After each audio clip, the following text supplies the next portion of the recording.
to be a bit faster by doing that for some reason. I'm not sure why.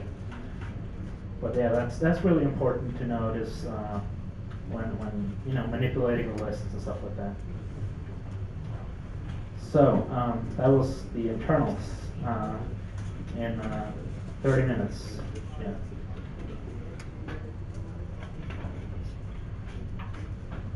So I'll go on to the attacks. We'll begin by discussing the traditional list entry attacks that were on the f-link and the b-link of the free list entries. This is the attacks before Windows 7, and then the other ones are the ones that I came up with. It's a 5 in total. Most of which are practical, some less than others.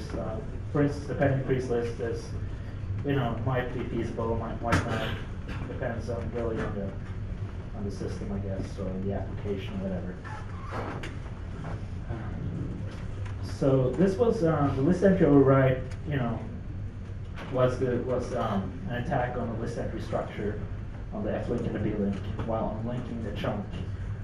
And because Vista and the OSs like XP before Windows 7 didn't validate the pointers when they unlinked, you could essentially end up in corrupting arbitrary memory. And this has been going on for in the heap as well for years and years. They did the hardening. They introduced safe unlinking in XP/SP2, but I don't know, it was still working up until Windows 7 in the kernel pool.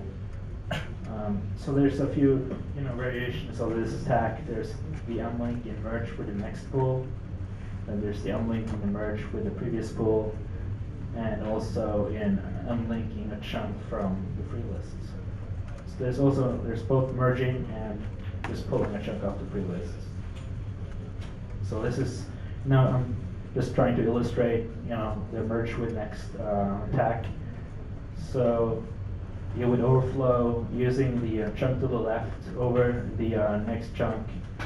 You would set that chunk to be free and corrupt the f-link and the b-link pointers.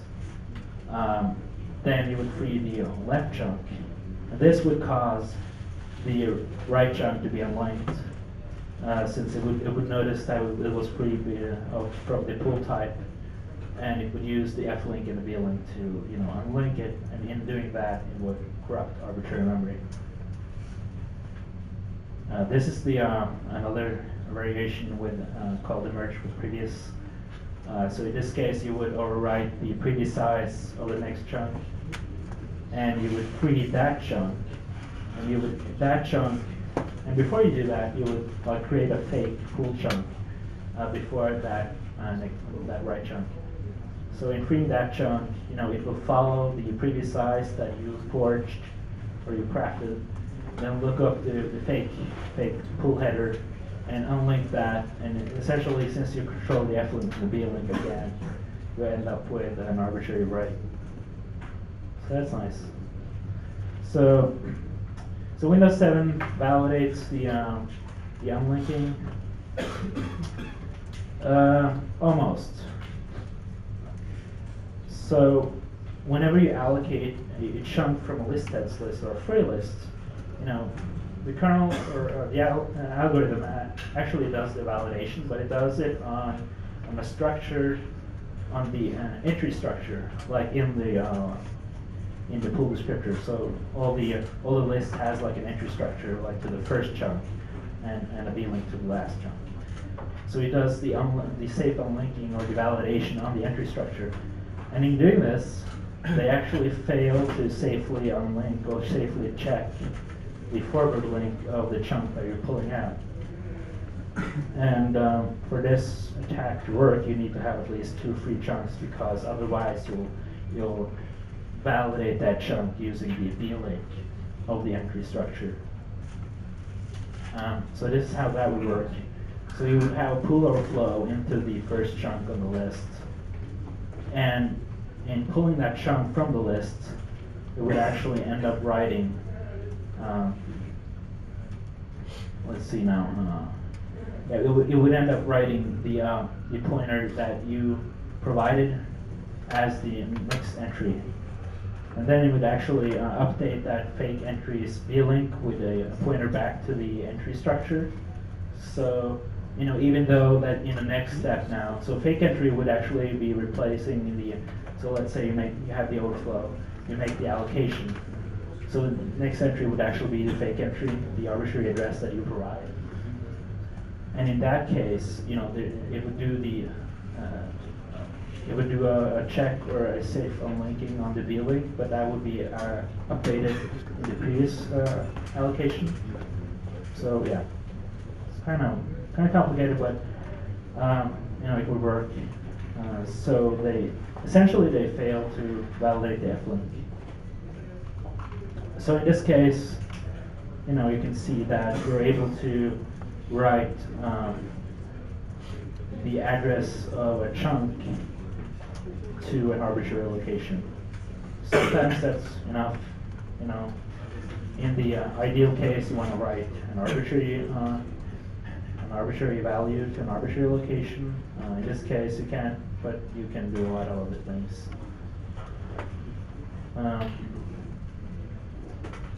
Okay. So I'm just going to skip through this. You can actually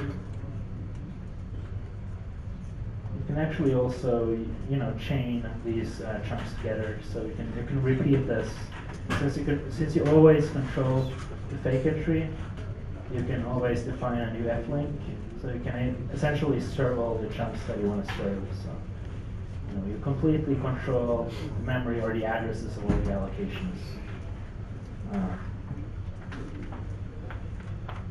So yeah, it's a kind of a tricky attack to pull off, I guess. It's you sort of have to know the size of the list. It has to be at least 2 chunks, stuff like that. But anyway, so the next one is on the look-aside. If you looked at the heap again, the look-aside list has been the one of the attacks on the heap as well. Same in this case. So if you overwrite the next pointer, you essentially control the chunk that is returned by the look-aside list. And in doing so, you can use this to, say you want to make an allocation in the kernel, or the kernel allocates something from the look-aside list. That look-aside list returns a user mode address, and you essentially control that region from in the same process context. So this would enable you to, corrupt all the structures. If it's an object held by that allocation, you can corrupt that object in any way you want. So yeah, that's kind of simple. You just overwrite the next pointer of the look-aside list, then you control whatever chunks it allocates next. You control all the addresses of all the chunks. There's also a look-aside list used for pages, as I mentioned, and the same problem goes here. You overwrite the next pointer and you control the pool pages returned by the pool page allocator. So yeah, that's pretty bad. So to fix this, I guess you would need some kind of cookie or a checksum or whatever to avoid being able to just corrupt these pointers. We'll talk a bit more about that in the hardening part. I had some ideas of how to address it, but it's hard because they didn't really think about security when they designed this. I also mentioned the pending freeze lists, the deferred free lists. This was also a single link list, so it's kind of similar to the look-aside list. They store all the chunks that are waiting to be freed. So when the free algorithm decides that, hey, I wanna free all these chunks now, and one of those chunks' next pointer is corrupted, you can essentially choose which of those chunks are, any address that you want to put on a free list. So when the kernel later allocates one of those entries, it will allocate an address you control. This will, give you the win. So yeah, you can see that, you corrupt the next pointer, and it ends up putting the address you want to control, the address you specify, into the free list. So whenever you make a subsequent allocation from that list, you end up using a chunk you control. So this is like a guide or steps, simple steps it would take. It would be very simple. Yeah, it's pretty much what I already said. So this is the I'm saying yeah, it's probably the one of the more sophisticated attacks, or one of the easiest to pull off, in a way that only requires you to overflow a couple of bytes into the next full chunk, and that is because you essentially corrupt one of the header fields of the chunk. So like I said, the pool index is actually an index into an array. So when you free a chunk, it uses that index and pulls a pointer from the array, follows that pointer, and to the corresponding pool descriptor, and puts it in the free list. So hey, it's an array of pointers to pool descriptors. And unfortunately, the free build does not validate the index. So let's say you have four pool descriptors defined for like a page pool. If you define the pool index to be 5, or if you set it to 5, it will dereference whatever's coming next, and that is 0 because it's initialized to 0. So yeah, before I go that far, I'll just try to point out where you do the overflow. You basically overflow the previous size that because you usually know the pool that you're overflowing from. Then you overflow into the pool index. So when this chunk is freed, it will use the pool index to put that chunk into the appropriate pool descriptor. So in doing that, we actually end up using a pointer that is not defined, a null pointer. So, using a null pointer, which is, by the way, mappable in Windows. Even on Windows 7, you can map the null pointer region.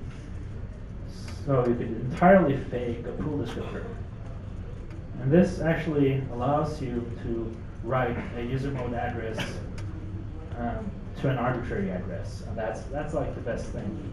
If you have like a user mode address that you control, being able to write that pointer to any location in kernel memory, that's great.